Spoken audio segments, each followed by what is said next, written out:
সবুজ মাঠের মতো দেখতে বিশাল এই জায়গা একসময় ছিল খরস্রোতা তুরাগ নদ। বালু ও মাটি ফেলে একরের পর একর দখল করে নিয়েছে নামিদামি বিভিন্ন হাউজিং প্রকল্প।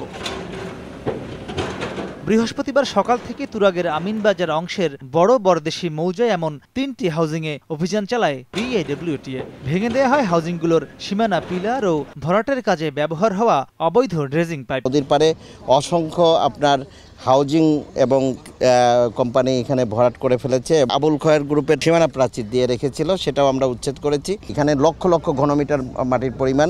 এটা আসলে বিআইডব্লিউটি এর পক্ষে আপনার অপসারণ করা এটা অত্যন্ত সময় সাপেক্ষ এবং ব্যয়সাধ্য ব্যাপার। এই অপসারণ ব্যয় তাদের কাছ থেকে আদায় করা উচিত। দুপুরে অভিযান শুরু হয় আমিনবাজারের কয়লা ডাম্পিং স্টেশন এলাকায়। সেখানে গিয়ে দেখা যায় নদীর ওয়াকওয়ের জায়গা দখল করে কয়লার ব্যবসা চলছে।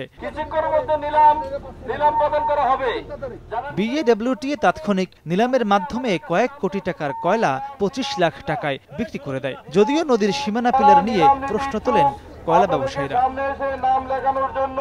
নদীর জায়গায় যেখানে আসলে লাইসেন্স নিয়ে কয়লা বা অন্যান্য যে কিছু ব্যবসা আছে সেগুলি চালানোর কথা, লাইসেন্স ছাড়া তারা ব্যবসা করছে। কয়লার বেশ কয়েকটি স্তূপ আছে, সেগুলি সেই কয়লা এখানে আসলে নিলাম হয়েছে।